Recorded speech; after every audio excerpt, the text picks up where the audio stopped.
You're just being dramatic again, my mother sighed, barely glancing up from her phone as I doubled over in pain at the breakfast table. Eat your breakfast and get ready for school. My name is Emily Parker, and at 16, I'd been fighting a battle not just against my mysterious illness, but against my own family's disbelief. Mom, please, I whispered, clutching my stomach. Something's really wrong. The pain is getting worse.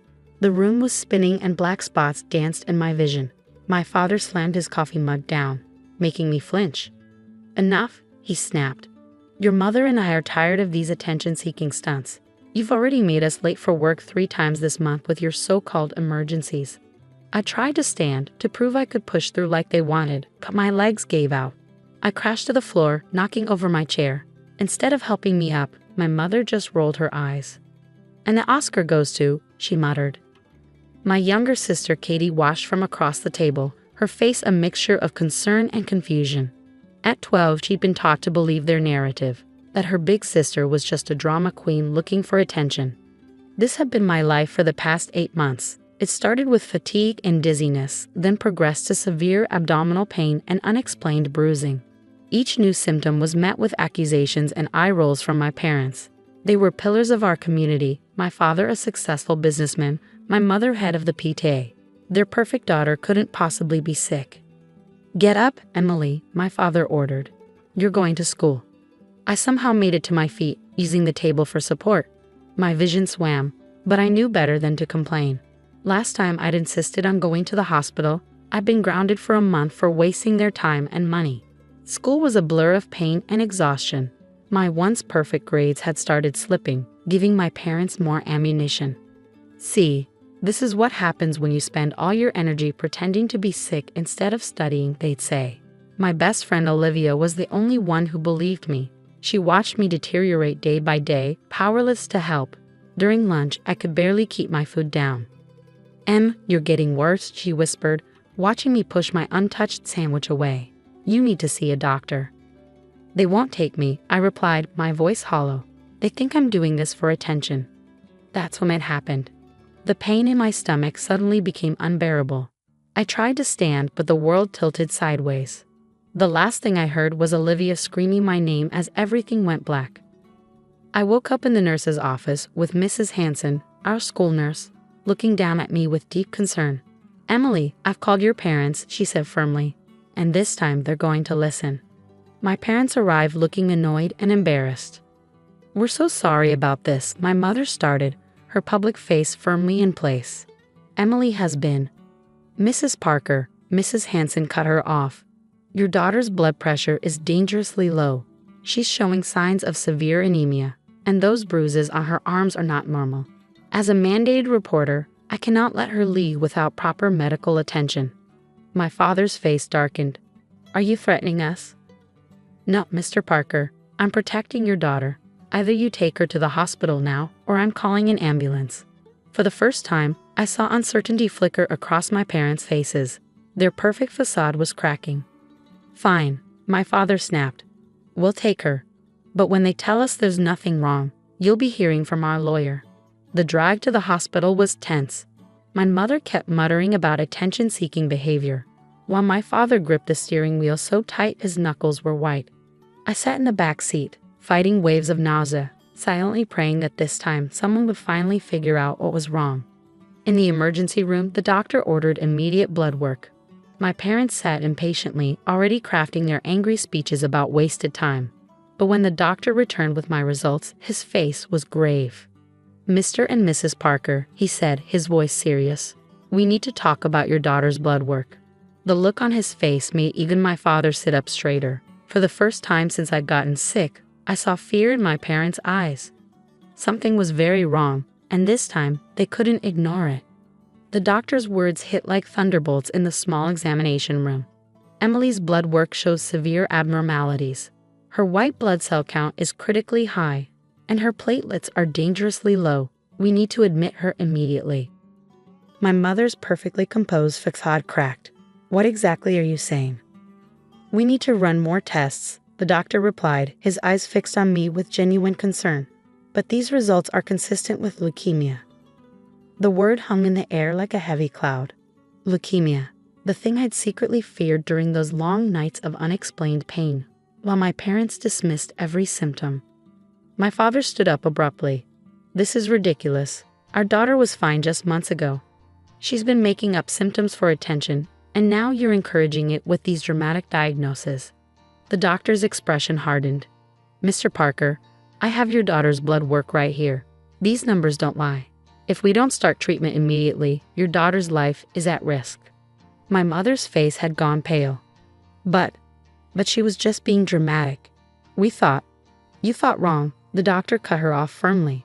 "And frankly, I'm concerned about how long Emily's symptoms have been ignored. How long has she been complaining of pain?" 8 months, I whispered, my voice barely audible. The doctor's jaw tightened. 8 months? 8 months of untreated leukemia? He turned to my parents, his professional demeanor barely containing his anger. "Do you understand what you've done by delaying medical care?" My parents stood there, speechless for the first time I could remember. The perfect image they'd worked so hard to maintain was shattering around them. Everything moved quickly after that. I was admitted to the oncology ward, where a kind nurse named Maria helped me settle in. She took one look at my bruised arms and exhausted face and promised, "We're going to take care of you now, sweetheart." My phone buzzed with a message from Olivia. Mrs. Hanson told me what happened. "I'm so sorry, Em. I knew something was wrong. I should have done more." I texted back with shaking hands. "You believed me." That was enough. My parents sat in a corner of my hospital room, looking lost and small. The perfect Parker family image was crumbling.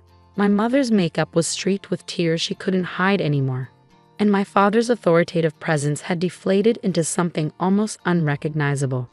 The oncologist, Dr. Matthews, came in to explain my treatment plan. "We're looking at aggressive chemotherapy," she said, her voice gentle but firm. "The cancer has progressed significantly due to the delayed diagnosis." My father tried to interrupt, but Dr. Matthews held up her hand. "Mr. Parker, I need you to listen. Your daughter's cancer is advanced. If she had received medical attention when her symptoms first appeared, we might be having a very different conversation." The weight of those words seemed to physically hit my parents. My mother started sobbing while my father slumped in his chair, his face ashen. "I tried to tell you," I whispered, tears rolling down my cheeks. "I beg you to believe me." That night, as I lay in my hospital bed surrounded by beeping machines, my little sister Katie was finally allowed to visit. She crept into the room, her eyes wide with fear and confusion. "Emmy," she whispered, using my childhood nickname. "Are you really sick? Mom and Dad said you were pretending." I patted the edge of my bed and she carefully sat down. "They were wrong, Katie. I've been sick for a long time." She burst into tears. "I'm sorry I didn't believe you. They said big sisters sometimes do things for attention, and I pulled her into a gentle hug, ignoring the pain from my bruised arms. "It's not your fault. You're just a kid.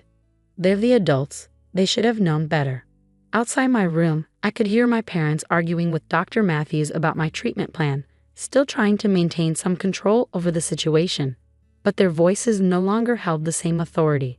Their words were tinged with desperation and guilt.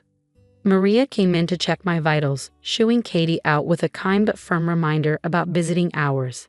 As she adjusted my IV, she noticed me wiping away tears. "You know what the strongest medicine is?" she asked, straightening my blankets. "The truth. It hurts at first, but it's the only thing that really heals." I nodded, understanding she meant more than just my physical illness. The truth was finally out, and while it was devastating, it was also liberating. No more being called a liar. No more dismissing my pain. No more pretending. As night fell over the hospital, I heard my mother crying in the hallway, my father's muffled voice trying to comfort her.